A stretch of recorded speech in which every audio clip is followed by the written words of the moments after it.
할렐루야. 오늘 또 말씀을 통해 주시는 그 하나님의 은혜와 그 말씀의 능력이 우리에게 온전히 미쳐지는 그 놀라운 역사가 우리 모두에게 함께 하시기를 주님의 이름으로 간절히 축복합니다.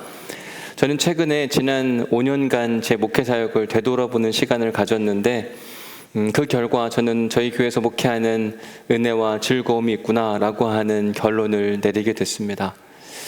제가 우리 교회, 부산 온누리교회 담임 목사로서 살아가면서 즐거움과 기쁨과 또 자랑하고 싶은 그 기분이 든 이유가 몇 가지가 있는데, 우선 첫째는 저같이 부족하고 연약한 사람을 여러분들이 담임 목사라 칭해 주시고 또 수시로 기도해 주시며 응원해 주시는 모습을 볼 때마다 저는 그냥 그 자체가 은혜고 감사구나 이런 생각을 해보게 됩니다.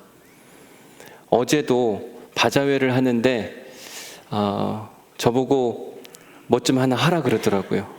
그래서 입구에서 앞치마를 두르고 모자를 쓰고 그 뭐라 그랬죠? 크로플을 만들려고 해서 열심히 만들었거든요. 그런데 많은 분들이 그 자체를 좋아해 주시고 응원해 주시고, 목사님 이것도 잘하면 어떻게 하냐고 하는데 그냥 기계가 했을 뿐인 겁니다. 그런데도 그냥 다 좋게 봐주시는 모습 자체가 저한테는 너무 좋더라고요. 내가 사랑받고 있구나. 얼마 전 저하고 함께 대학교 시절에 기숙사 생활을 했던 선배 목사님이 부산에 올 일이 있다 그러면서 저희 교회를 찾아오셨습니다. 그리고 목회가 요즘 어떠냐 이렇게 묻길래 재밌다, 좋다, 행복하다. 무엇보다 그 형님이 저를 정말 잘 아시는데, 형님이 저를 잘 아는 것처럼 저같이 부족하고 연약하고 실수도 많은데 우리 교인들이 다 이해해 주시고 받아주시고 하는 그 모습 때문에 내가 얼마나 행복한지 모른다, 이렇게 이야기를 했더니 그분이 저한테 하시는 이야기가 야, 너 목회적 멘트가 많이 늘었다 그러더라고요. 그 말인즉슨 남을 기분 좋게 해주는구나 이렇게 이야기를 하는 거죠. 근데 생각해보면 제가 여러분들한테 그런 표현을 한다는 건 고개가 끄덕여지지만 제가 선배 목사님한테 그렇게 이야기할 이유는 없거든요. 그냥 제 속마음을 편하게 다 이야기할 수 있는데도 그냥 진심이 그런 거예요. 그냥 여러분들을 만난 게 은혜고 제가 저희 교회 담임 목사로 살아가는 게 진짜 행복한 마음이거든요. 제가 우리 교회에서 목회하는 즐거움 두 번째 이유가 있는데, 그건 뭐냐면 말씀을 집중해서 듣는 여러분들을 볼 때마다 제가 엄청 은혜가 되거든요. 맨 처음 저희 교회 부임했을 때도 그렇지만 지금도 여러분들이 모든 시선을 집중해서 저를 지켜보고 있는데 되게 부담스럽습니다. 그런데 그냥 말씀을 사모하는 여러분들의 모습이 좋아요. 어쩌면 이렇게 말씀을 집중해서 들으려고 애를 쓰실까? 제가 여러분들을 사랑하고 좋아하는 세 번째 이유를 이야기하자면, 말씀에 대한 집중력뿐만 아니라 말씀에 반응하는 속도가 매우 높습니다. 제가 지난주 여러분들과 함께 왜 생각 없이 사나요? 라고 하는 주제로 함께 말씀을 나누었고, 설교를 하는 중간에 여러분들에게 서로가 이렇게 이야기해보자, 권면해보자 그렇게 했던 이야기가 있잖아요. 뭐라 그랬죠? 제발 생각 좀 하면서 삽시다. 이 메시지가 계속 남았는지 그 설교가 끝나고 나서 많은 성도들이 저에게 이런 이야기를 하셨어요. 목사님, 제가 생각이 좀 없었던 것 같아요. 그때 그 말 안 했으면 참 좋았을 텐데.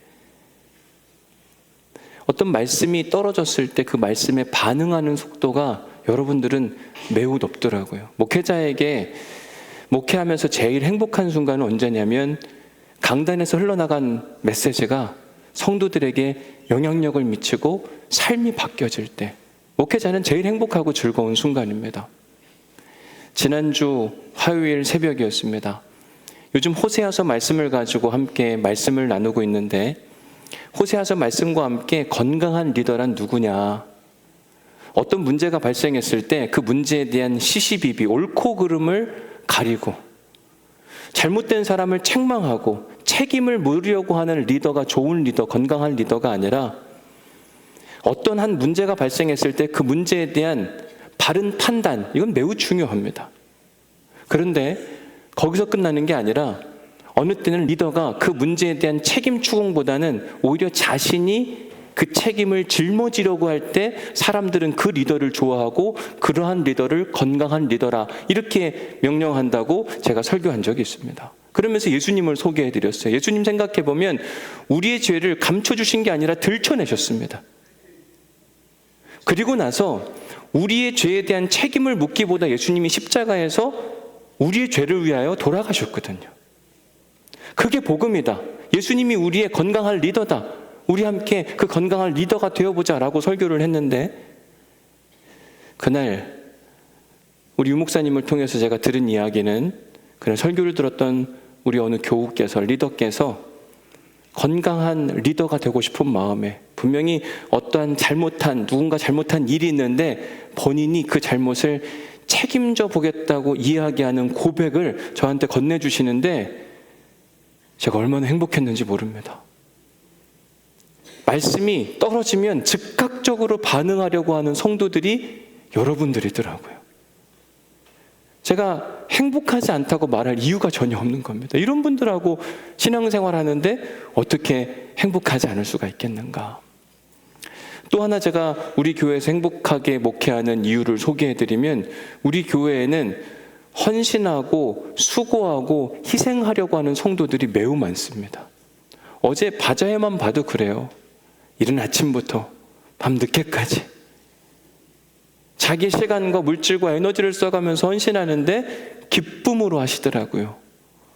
물론 어떤 분은 목사님 내가 내일 예배 나올 수 있을까 없을까 모르겠어 이런 분도 계세요. 결국은 오늘 나와서 성가대 하시더라고요.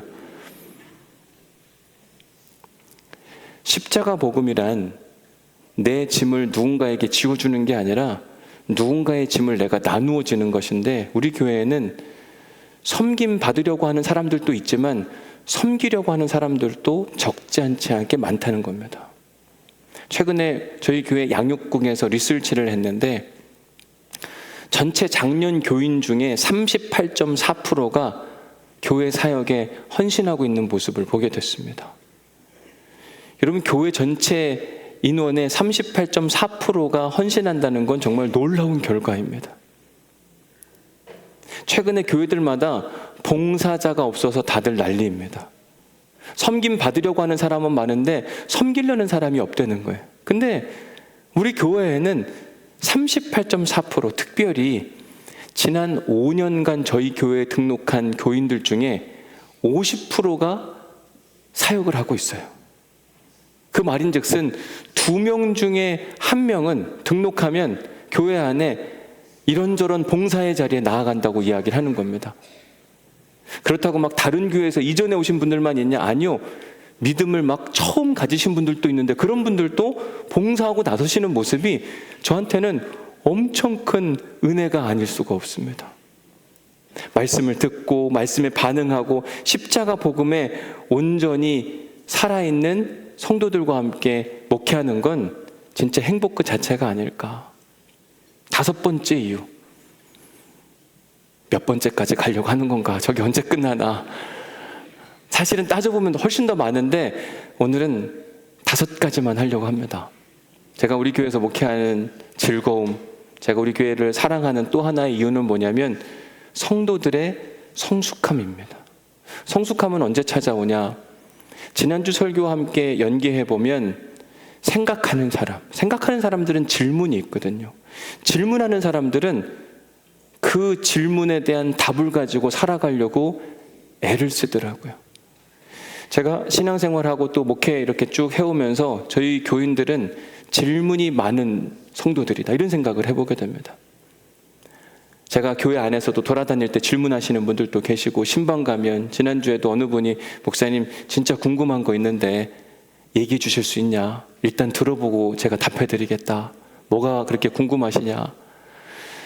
얼마 전에 목사님 설교하실 때 진짜 어려운 일이 있었다고 이야기했는데 그 궁금해 미치겠다는 거예요. 좀 얘기해 주면 안 되냐?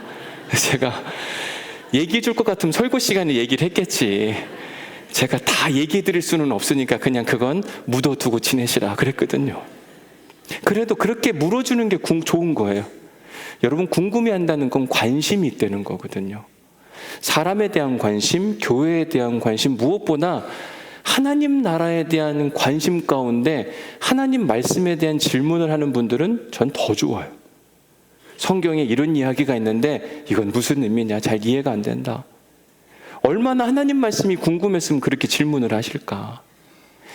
제가 주일 일부 예배를 마치면 우리 장로님들하고 티타임을 하게 됩니다. 그때 이런저런 교회 일도 이야기하고 삶에 대한 이야기도 하지만 성경에 대해 저한테 물을 때 너무 좋더라고요. 목사님 지난주에 큐티를 하다 보니까 이게 궁금한데 이건 어떻게 되는 건가요? 제가 이번에 성경을 읽다 보니까 이 부분은 정말 잘 이해가 안 되는데 이것 좀 설명해 주시면 좋겠습니다. 저는 그런 질문을 받을 때마다 저도 모르게 흐뭇한 미소가 흘러나와요. 좋은 거죠. 말씀에 대해 궁금해한다. 말씀을 정말 사랑하는 사람들, 그분들이 교회 장로님들이래요. 와, 저는 우리 교회가 진짜 건강한 교회구나라는 생각을 종종 해보게 돼요.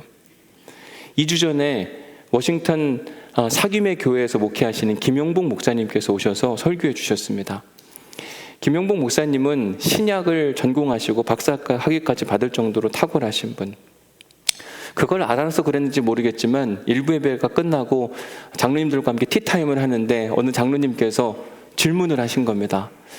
목사님, 저희가 지금 마가복음으로 설교를 듣고 있는데 특별히 마가복음 4장에 보면 예수님께서 비유로 하나님 나라를 소개해 주셨는데 사람들이 그 비유를 알아듣지 못하지 않습니까? 비유란 누군가 어떠한 사건을 잘 이해하도록 돕기 위해서 사용하는 것 같은데 왜 예수님은 사람들이 못 알아듣는 비유를 사용하시는 걸까요? 라고 물어보는데 정말 좋은 질문이었어요. 그때 김용복 목사님께서 이렇게 답변해 주셨습니다. 네, 장로님, 마가복음 4장에서 사용된 비유라는 헬라어 단어를 보면 파라볼레라고 하는 단어를 사용하는데 그 단어의 의미가 비유 또는 수수께끼로도 번역될 수 있습니다. 저는 비유보다는 수수께끼라고 번역하는 것이 좀 더 옳다고 생각이 드는데 그런 차원으로 볼 때 예수님은 비유로 씨 뿌리는 비유를 통해서 하나님 나라를 사람들에게 소개했지만 사람들은 그것이 마치 수수께끼처럼 들렸던 겁니다. 여러분, 수수께끼가 뭔가 잘 생각해 보면 사전적 정의를 보니까 이렇게 되어 있습니다. 어떤 사물에 대하여 바로 말하지 않고 빗대어 말하여 알아맞추는 놀이. 예를 들어서 유동근 목사님을 여러분들이 한 번도 본 적이 없는데 새로 목사님이 온다고 쳐요.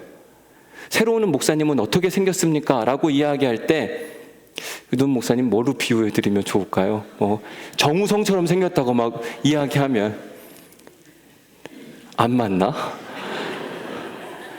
어쨌든 누군가를 설명하는 데 있어서 무언가를 대비시켜서 설명하면 고개가 끄덕여지는 거 있잖아요. 그런데 이 수수께끼라는 표현이 또 다른 의미로는 이렇게 정의되어 있더라고요. 어떤 사물이나 현상이 복잡하고 이상하게 얽혀 그 내막을 쉽게 이해할 수 없는 것. 수수께끼는 언뜻 들으면 그런가 싶은데 그 안에 뭔가 숨겨진 뜻이 있어서 쉽게 알아차릴 수 없다는 이야기를 하는 겁니다.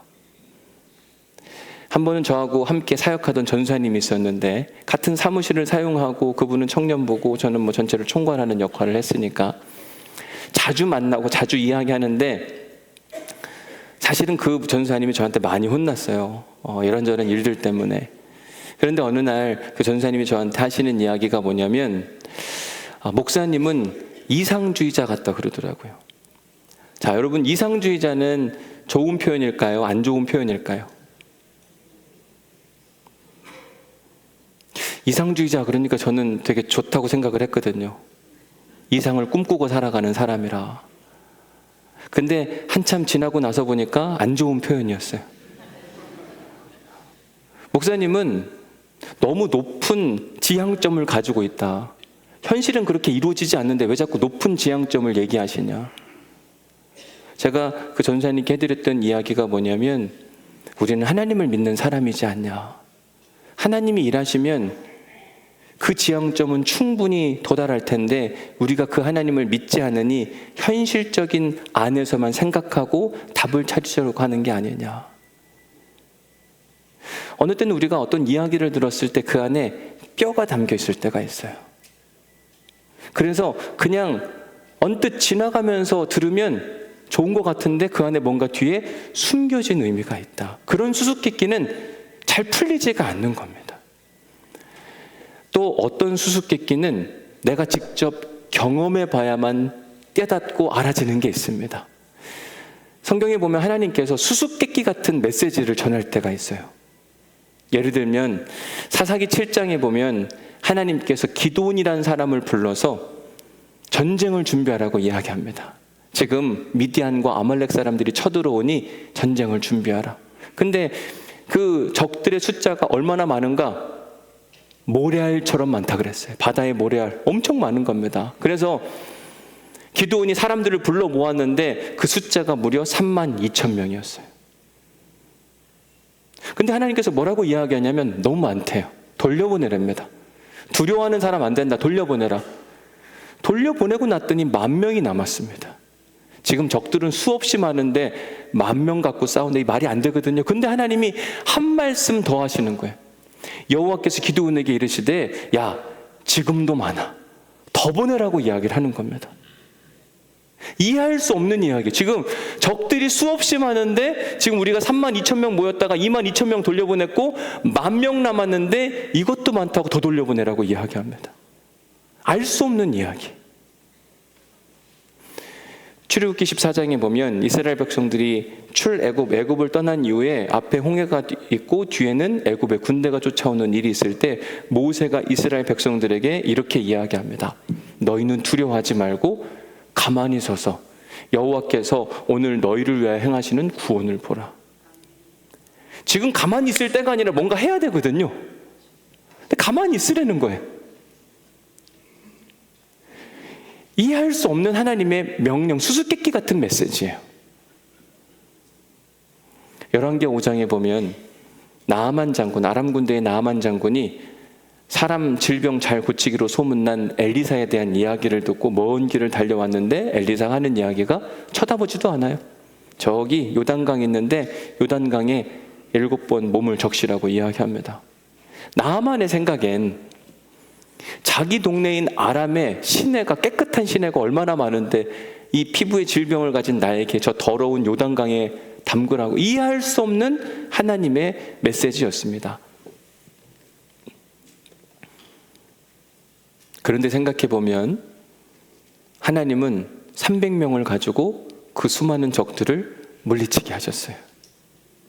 하나님께서는 가만히 서서 여호와 하나님께서 하시는 일을 보라고 말씀하신 뒤에 어느 누구도 피해를 입지 않고 모두가 다 그 위기의 상황 가운데 탈출하도록 만들어 주셨습니다. 나아만은 하기 싫어서 억지로 끌려가듯이 끌려가서 요단강에 문을 7번 적셨는데 깨끗하게 나왔어요. 맨 처음 그들이 하나님의 메시지를 들었을 때에는 수수께끼 같다, 풀리지 않는 이야기, 이 얘기를 왜 하나? 그런데 순종하고 났더니 그래서 이렇게 말씀하신 거구나, 하나님이 이렇게도 일하시는 거구나 라고 하는 고개의 끄덕임, 수긍의 역사가 찾아오는 거죠. 오늘 본문의 이야기도 마찬가지입니다. 예수님께서 하나님 나라를 씨 뿌리는 비유로 소개했는데 사람들은 수수께끼처럼 들렸어요. 저게 무슨 얘기야? 이해할 수 없는 이야기. 왜 지금 우리에게 이런 이야기를 하는 것인가? 대부분의 사람들은 그 수수께끼 같은 예수님의 메시지를 듣고 다 떠나버렸어요. 그런데 소수의 몇 명의 사람들은 그 수수께끼 같은 메시지의 진짜 의미가 무엇인지 궁금해서 예수님께 나아가 묻는 겁니다. 예수님, 가르쳐 주세요.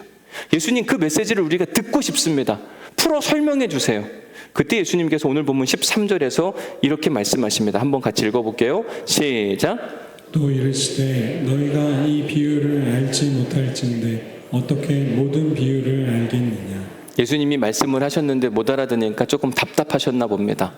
야, 너희들 어떻게 이것도 못 알아듣냐? 앞으로 내가 계속 비유로 하나님 나라를 소개할 텐데 큰일 났다, 큰일 났어. 그리고 끝나지 않으시고 14절부터 자세히 설명해 주세요. 예수님이 씨 뿌리는 비유를 소개했는데 그 농부가 씨를 뿌린다고 할 때 그 씨가 무엇인지 14절에 나옵니다. 그 씨가 무엇이에요? 말씀을 뿌렸다고 이야기를 하는 거죠. 예수님께서는 공생의 기간 동안 사람들에게 말씀의 씨앗을 뿌리는데 소수의 사람들에게, 열매를 잘 맺을 것 같은 사람에게만 뿌린 게 아니라 골고루 사방에 다 뿌린 겁니다. 그때 사람들의 심령의 상태를 4가지 비유로 분류해서 설명하는데 첫 번째 부류의 사람들이 15절에 등장합니다. 15절 말씀 읽어볼게요. 시작. 말씀이 길가에 뿌려졌다는 것은 이들을 가리킴이니 곧 말씀을 들었을 때에 사탄이 즉시 와서 그들에게 뿌려진 말씀을 빼앗는 것이요. 첫 번째는 누구냐면 길가 같은 인생을 사는 사람들. 하나님이 예수님을 통해 말씀의 씨앗을 딱 뿌리게 하셨는데 사람들의 영적 상태가 길가와 같다. 여기서 말하는 길가 같은 인생은 누구를 지칭하는가? 성경에 보면 유대 종교 지도자들을 향하여 하는 이야기예요. 이들은 예수님이 무척 궁금했습니다. 왜냐하면 예수님이 가는 곳곳마다 사람들이 모여들거든요. 예수님 말씀에 관심을 갖습니다. 예전에는 자기들이 주목을 받았는데 예수님께 시선을 빼앗겼어요. 게다가 예수님이 하는 이야기를 들어보니까 예수님의 이야기는 날카로워요. 자신들의 부족함과 연약함을 다 들춰냅니다. 그래서 종교 지도자들이 예수님이 말씀을 전할 때 그 자리에 가기는 하는데 마음이 닫혀 있었어요. 듣고 싶은 생각이 없는 겁니다. 오히려 그들은 자신들을 불편하게 만드는 예수님을 향하여 예수님 메시지 안에 무슨 잘못된 흠이 있는가 잡아보려고 애를 썼습니다. 그래서 마가복음 12장 13절 말씀에 보니 그들이 예수의 말씀을 어떻게 해요? 책 잡으려 하여, 흠이 있는가 보려고 하여 바리새인과 헤롯단을 사람들을 보내 감시하도록 했다고 이야기를 하는 겁니다. 여러분, 농부가 씨앗을 뿌릴 때에는 뭘 기대할까요? 열매, 결실. 하나님이 사람들에게 말씀의 씨앗을 뿌릴 때는 뭘 기대할까요? 말씀의 열매. 그런데 사람들이 지금 귀를 닫고 있는 겁니다. 마음이 닫혀 있어요. 아무리 좋은 씨앗이 뿌려진다 할지라도 그 안으로 침투할 수가 없는 겁니다. 침투하지 못하면 열매를 맺지 못하니 이런 현실에 대해서 농부는 한탄스러울 수밖에 없는 겁니다. 열심히 수고해서 씨앗을 뿌렸는데 아무것도 없다. 다시는 그곳에 씨앗을 뿌리고 싶지 않을 거예요. 이게 바로 첫 번째 부류의 사람들의 이야기입니다. 이제 두 번째 부류의 사람들을 소개해 보면 16절, 17절 말씀입니다. 같이 한번 읽어볼게요. 시작. 또 이와 같이 돌밭에 뿌려졌다는 것은 이들을 가리킴이니 곧 말씀을 들을 때에 즉시 기쁨으로 받으나 그 속에 뿌리가 없어 잠깐 견디다가 말씀으로 인하여 환난이나 박해가 일어나는 때에는 곧 넘어지는 자요. 저는 이런 사람들을 감정적 신앙인이라고 분류합니다. 말씀을 들을 때에는 잠시 기쁨이 찾아옵니다. 왜냐하면 틀린 말이 없거든요. 다 옳아요. 고개 끄덕이고, 아 그래 나한테 하는 이야기 같고 다 지당하신 말씀. 그 기쁨 가운데 결단도 합니다. 그래, 그러면 나도 이렇게 살아봐야 되겠다. 아멘. 여기까지는 좋았는데 그 말씀을 가지고 예배당 문 밖을 나가는 순간 마음이 바뀌는 겁니다. 왜냐하면 외부에서 우리를 엄습하는 엄청난 사단의 권세 때문에 마음이 흔들리는 거예요. 신앙을 잃어버리는 겁니다. 성경에 이런 인물들이 등장하는데 그 대표적인 사람들이 누구냐면 예수님의 제자들, 그 중에서도 베드로와 안드레와 야고보와 요한. 그들은 예수님 말씀을 들었을 때 너무 좋았어요. 그래서 마가복음 1장에 보면 베드로와 안드레에게 예수님께서 부르잖아요. 나를 따르라. 내가 너에게 사랑 남는 어부가 되게 하리라. 이 말씀을 하셨을 때 그들은 곧 그물을 버려두고 예수님을 따랐어요. 너무 좋으니까 뭐 생각할 것도 없이 그냥 무조건 따라가는 겁니다. 감정적 반응이에요. 베드로와 안드레뿐만 아니라 그 이웃에 살던 야고보, 요한도 동일했습니다. 예수님께서 가서 그들을 불렀어요. 곧 부르시니 그 아버지 세베대 품꾼들과 함께 배에 버려두고 예수님을 즉시 따라가는 모습. 그런데 그들에게 위기가 찾아옵니다. 예수님이 로마의 군병들에게 잡혀가게 되고 큰 어려움을 당하자 그 위기가 자기에게도 영향을 미칠까 하여 제자들이, 거기에는 베드로와 안드레와 야고보와 요한이 다 포함되어 있는데 그 모두가 다 예수님을 버리고 도망가니라. 분명 말씀을 받을 때는 너무 좋았어요. 즉시 뭔가를 해보려고 애를 쓰는 것처럼 보였습니다. 그런데 정작 말씀이 힘을 발휘해야 되는 순간 포기하고 내려놓는 사람들. 제가 여러분들에게 한 번은 하나님 나라에 들어가고 싶은 사람과 하나님 나라에 들어갈 사람은 분명히 다르다고 말씀드린 적이 있습니다. 하나님 나라에 들어가고 싶은 사람들이 바로 감정적 신앙생활을 해요. 나 하나님 나라 가고 싶다. 어떻게 하면 갈 수 있을까? 막 가슴이 뜨거워집니다. 이게 하나님 나라 가는 길입니다 라고 이야기할 때 아멘, 갈 겁니다. 이렇게 이야기를 해요. 고백합니다. 결단도 해요. 그런데 정작 위기가 찾아오고 어려움이 찾아오면 안 되겠다. 포기하는 사람들. 하나님 나라 가고 싶은 거지 하나님 나라 갈 수 있는 것은 아니라고 말씀을 드리는 거죠. 그런데 하나님 나라에 갈 수 있는 믿음은 뭐냐? 그런 사람들은 어떤 사람이냐? 감정적 신앙생활이 아니라 의지적 신앙생활을 합니다. 이런 사람들의 특징은 뭐냐면 감정이 좋을 때 기복이 커서의 문제가 아니라 내 의지, 결단이 예배당 문 밖을 나가도 힘을 발휘하는 겁니다.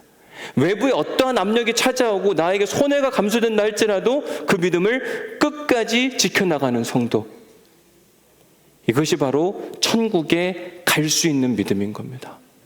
바라긴 우리에게 후자의 인생이 될 수 있기를 주님의 이름으로 간절히 축복합니다. 돌짝밭 인생으로는 안 되는 거예요. 이제 세 번째 부류를 여러분들에게 소개하겠습니다. 또 어떤 이는 가시떨기에 뿌려진 자니 이들은 말씀을 듣기는 하되 세상의 염려와 재물의 유혹과 기타 욕심이 들어와 말씀을 막아 결실하지 못하게 하는 자요. 씨앗을 뿌린다고 하는 것은 무엇을 기대한다고요? 열매, 결실. 그래서 마태복음 7장 21절에 보면 나더러 주여 주여 하는 자마다 다 천국에 들어갈 것이 아니요 다만 어떤 사람이요? 하늘에 계신 내 아버지의 뜻대로 행하는 자가 바로 결실이 있는 자인 겁니다. 말씀을 심었는데 그 말씀이 힘을 발휘해서 행함으로 나타났어요. 그게 말씀의 결실인 겁니다. 하나님은 그걸 간절히 원하고 계세요. 우리가 하나님 나라에 갈 수 있는 방법, 하나님 나라는 돈으로도 못 가요. 또 뭘로도 못 가죠? 힘으로도 못 가고 능으로도 못 가고 다 못 가고 뭘로 간다 그러죠? 믿음으로 가는 나라, 솔라 피데, 오직 믿음으로만 하나님 나라 갈 수 있어요. 맞지요? 근데 그 믿음이 우리 눈에 보이지 않는다는데 문제가 있어요. 믿음 그 여기가 뭐 써 있어요. 내가 받아들이는 순간 갑자기 믿음이라고 새겨지면 이게 알겠으나 여러분 여기 믿음이 있나요? 가슴 이렇게 제끼면 믿음이 나와요? 그 믿음을 알 수 있는 방법이 뭐냐? 삶의 열매인 거예요. 마가복음 10장에 보면 어떤 한 청년이 예수님께 와서 영생 얻는 방법을 묻습니다. 영생을 얻고 싶습니다. 가르쳐 주옵소서. 그때 예수님께서 아주 친절하게 이렇게 이야기하십니다. 너 계명을 알잖아. 하나님이 우리에게 주신 그 율법 계명을 지키면 돼. 살인하지 말라, 간음하지 말라, 도적질하지 말라, 거짓 증언하지 말라. 이 모든 것을 다 지키면 되느니라. 근데 이 청년이 그 이야기를 듣고 선생님 걱정하지 마십시오. 그건 내가 어려서부터 다 지켜온 거니까 충분히 다 내가 이거는 다 했습니다. 그때 예수님께서 이렇게 이야기하세요. 예수께서 그를 보시고 사랑하사. 성경을 진짜 이상하게 해석하는 사람들은 예수께서 그를 보고 사랑하셨대요. 그가 누군데요? 한 남자 청년. 그러니까 예수님이 남자를 사랑했대. 그럼 뭐가 되는 거예요? 제발 그러지 않으셨으면 좋겠어요. 정말 그의 행위를 기쁘게 아름답게 여기셨다는 이야기를 하는 거잖아요. 내게 아직도 그러나 한 가지 부족한 게 있다. 다 잘하고 있는데 너와 하나님과의 관계를 정말 멀리 떨어뜨리는 그 한 가지가 있는데 그게 뭐냐면 너가 가지고 있는 재물. 그 재물 때문에 나 여호와 하나님을 믿지 않는 그런 모습들이 보인다고 말씀하시니 너는 그 재물을 다 팔아 가난한 사람들에게 나누어 주고 나를 따라와. 그러면 너에게는 영생이 주어질 거야. 이 이야기를 건넨 겁니다. 자, 이때 그의 믿음이 증명되어야만 하는 겁니다. 그런데 22절 말씀 같이 한번 읽어볼까요? 시작. 그 사람은 재물이 많은 고로 이 말씀으로 인하여 슬픈 기색을 띠고 근심하며 가니라. 재물이 너무 많아서 문제인 겁니다. 믿음과 재물에서 재물이 이긴 거예요. 믿음은 죽었습니다. 열매가 맺혀지지 않는 거예요. 자기 믿음이 되게 좋은 줄 알았어요. 왜? 그동안 율법을 다 지켰거든요. 어려서부터. 사람들한테 칭찬받아 마땅한 믿음인 줄 알았는데 결국 뭐 때문에? 그 많은 재물 때문에 믿음이 죽어버린 거예요. 저는 이런 성도들을 세상 문화에 질식당한 성도들이라 이렇게 정의해드리고 싶어요. 오늘 보면 19절 말씀에 보면 뭐라고 이야기했냐면 세상의 염려와 재물의 유혹과 그 밖의 욕심들이 우리 안에 말씀이 심겨진 것이 자라나지 못하도록 가로막는다고 이야기합니다. 여기서 막다라고 하는 헬라어로 보니까 순프니고라는 단어를 쓰는데 이건 초크드, 목을 조이다, 더 이상 숨을 쉬지 못하게 하다. 우리 안에 세상의 염려와 재물의 유혹과 그 밖의 욕심들이 영적으로는 우리를 숨을 쉬지 못하도록 꽉 조이는 겁니다. 이걸 해결할 수 있는 방법은 뭘까요? 여러분들이 얼른 얘기를 해줘야 내가 이걸 놓쳐. 아니, 이걸 꼭 죄고 있는데 이걸 숨을 쉴 수 있는 방법이 뭐냐고요. 이걸 내려놔야 되는 거예요. 재물이 많은 그에게 너의 영혼이 그 재물 때문에 죽고 있으니 이걸 좀 놓으라고 이야기하는데 못 놓는 겁니다. 결국은 재물이 이기고 영혼은 죽어버리게 된다. 그런 사람들이 분명히 있다고 이야기를 하는 거죠. 이제 마지막 네 번째 부류를 소개해 드리겠습니다. 20절 말씀 같이 한번 읽어볼게요. 시작.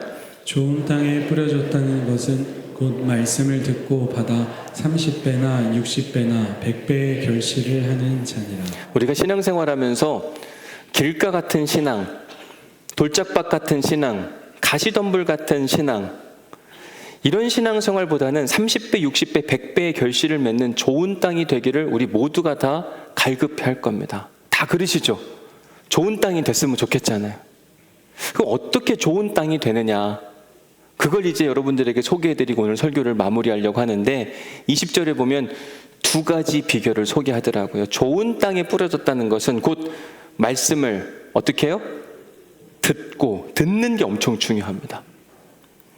아쿠신이라고 하는 표현으로 헬라어를 사용하는데 여러분 바로 위에 18절 말씀에 가서 보면 또 어떤 이는 가시떨기에 뿌려진 자니 이들은 말씀을 듣기는 하되, 여기도 듣다는 표현이 있잖아요. 근데 18절에서 말하는 듣다와 20절에서 말하는 듣다가 다른 거더라고요. 뭐가 다르냐? 시제가 다릅니다. 18절에서 이야기하는 듣다는 과거형이에요. 한 번 듣고 끝난 겁니다. 근데 20절에 등장하는 아쿠시는 3인칭 능동태 현재 직설법이에요. 이 말인즉슨 말씀의 지속성이 살아있음을 이야기하는 겁니다. 주일날 한 번 말씀 듣고 딱 끝난 게 아닙니다. 나는 예배 드렸다. 이게 아니라 지난주에 들은 말씀을 붙들고 살아가는 거예요.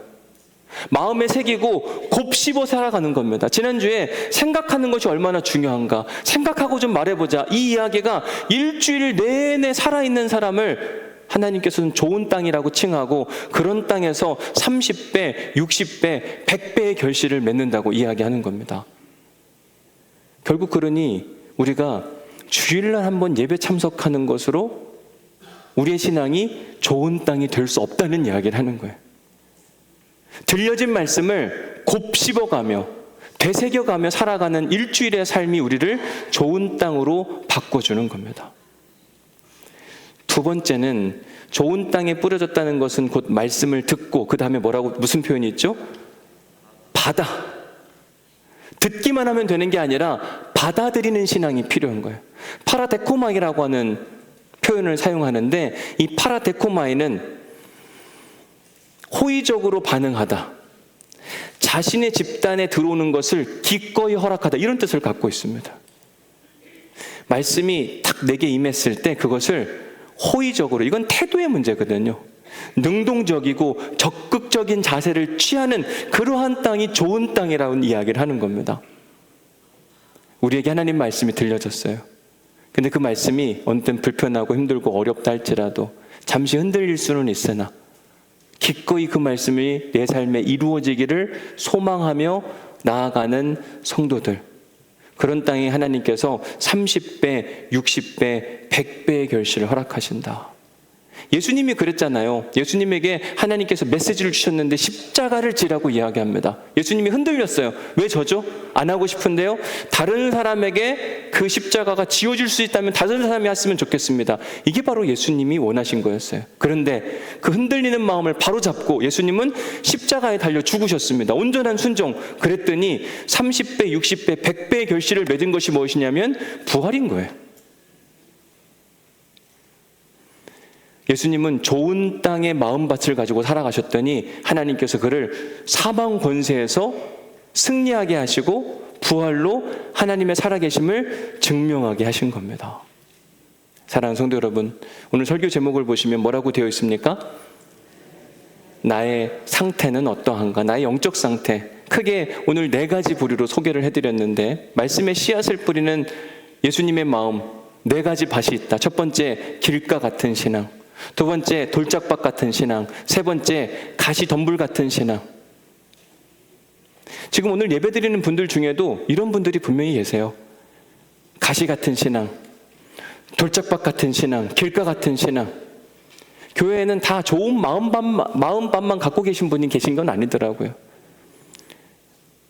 그렇다고 막 목회자가 좀 구분해가지고 여기는 가시밭 앉으시고 여기는 돌짝밭 앉으시고 여기는 좋은 밭 앉으시고 이렇게 할 수도 없고 다 흩어져 있는 거예요.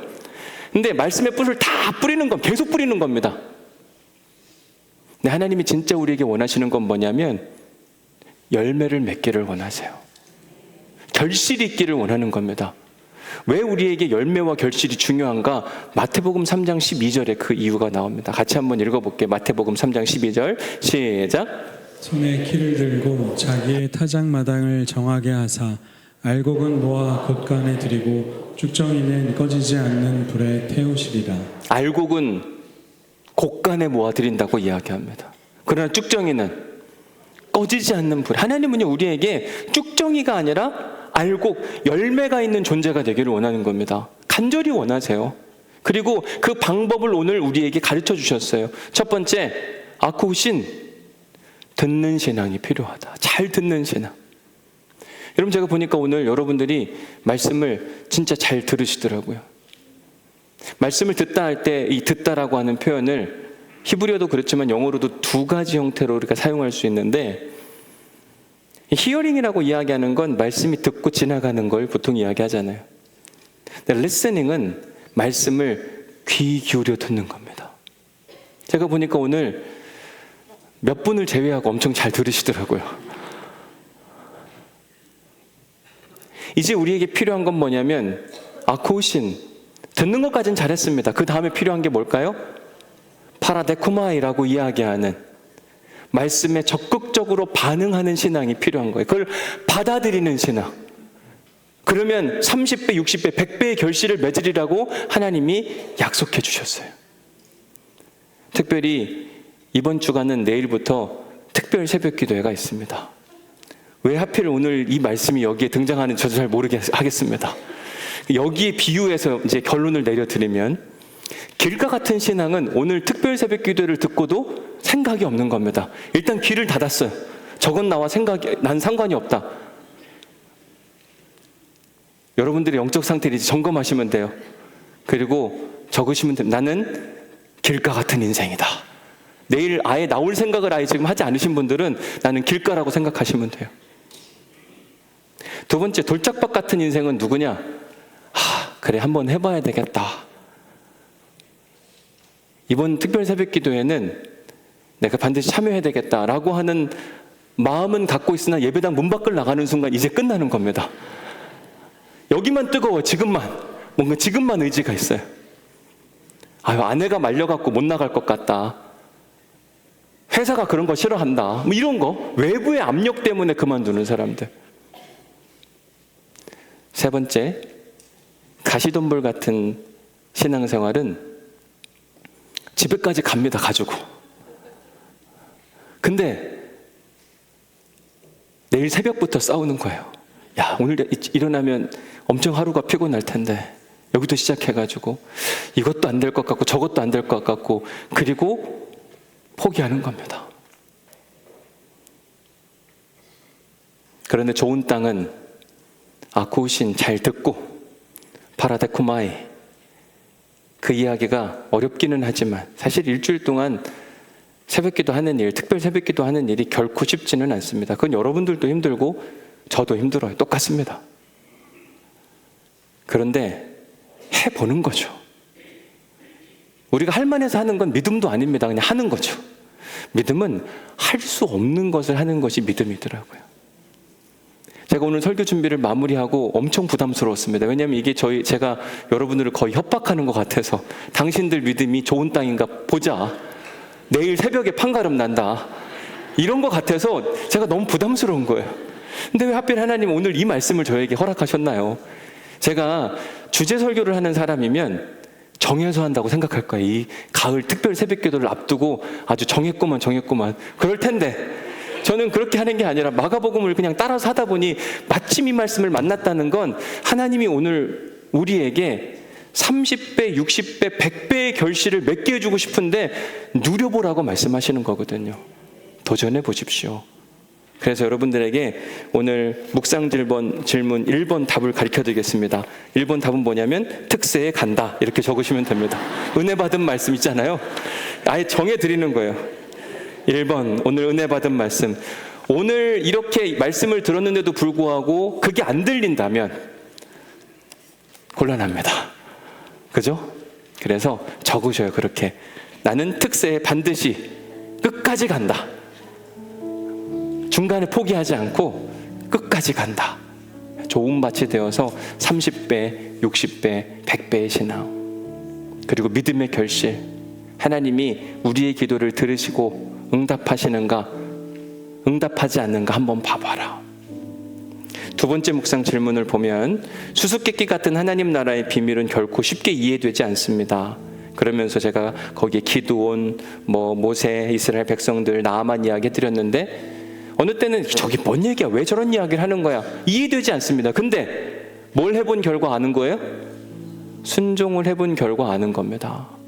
300명만 남기라, 순종해보니까 300명으로도 수없이 많은 모래알과 같은 적들을 이길 수 있는 게 보였고, 가만히 있는데도 홍해가 갈라져서 마른 땅을 걸어가게 하신 하나님을 보게 되었고, 더러운 요단강 물에서도 하나님께서 깨끗하게 하시는 은혜를 누렸는데, 이들의 공통점이 뭐냐면 말도 안 되는 이야기에 순종을 하는 모습들을 보게 됩니다.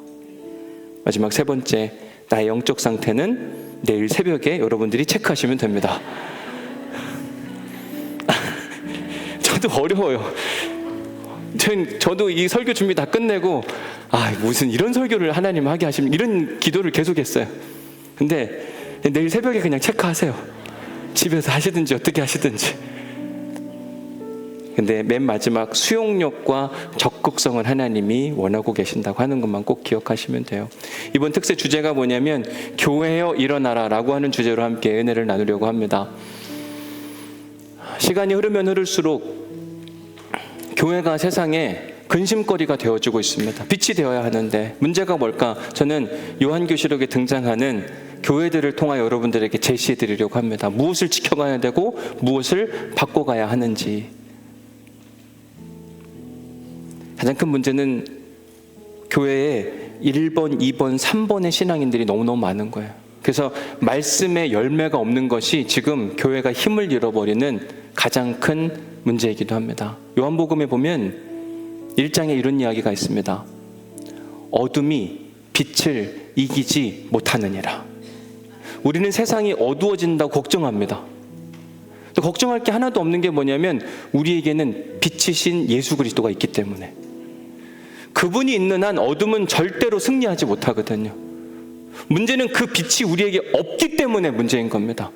우리 안에 살아있어서 빛이 되어야만 하는데 그 빛이 힘을 잃어서 어둠이 다가온다고 무서워한다는 건 우리가 예수 그리스도를 안 믿는 겁니다. 빛이신 예수 그리스도를 우리 안에 모셔드리고 우리가 있는 자리에서 어둠을 밝히는 성도들이 될 수 있기를 주님의 이름으로 간절히 축복합니다. 교회여 일어나라. 교회는 사람입니다. 우리 한번 이렇게 선포해 볼까요? 나는 교회입니다. 나는 교회입니다. 교회는 건물이 아니라 사람이라고 이야기했을 때 교회여 일어나라. 우리 보고 다시 일어나 빛을 발하라고 이야기하는 겁니다. 오늘 우리 함께 부를 찬양은 하나님 우리가 좋은 밭이 되어서 세상에 빛이 되게 하시고 어둠이 있는 곳에 부패하는 곳에 소금의 역할을 할 수 있도록 인도하여 주옵소서. 이런 마음을 담아서 우리 함께 이 찬양 교회여 일어나라 함께 찬양하겠습니다.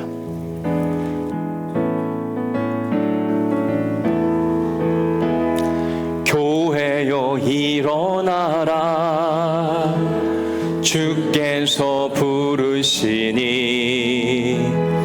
두려움과 실패 내려놓고 교회여 일어나 교회여 일어나라 교회여 일어나라 주께서 부르시니 우릴 부르신 삶의 자리에서 우리 다 함께 자리에서 일어나서 찬양해 볼까요? 교회여 일어나라 교회여 일어나라 아멘. 주께서 부르시니 두려움과 실패 내려놓고 교회여 일어나라 교회여 일어나라 주께서 보내시니 우릴 부르신 삶의 자리에서 교회여 우린 세상의 빛 우린 세상의 빛 하나님의 편지 주의 교회를 통해 세상이 죄를 버리라 일어나라 아버지 사랑으로 아버지 능력으로 서로 하나 되어 그 빛을 비추라 노래하라 아버지의 사랑을 아버지의 쾌심을 이 삶의 노래로 주님을 일어나라 아버지의 사랑으로 일어나라 아버지 사랑으로 아버지 능력으로 서로 하나 되어 그 빛을 비추라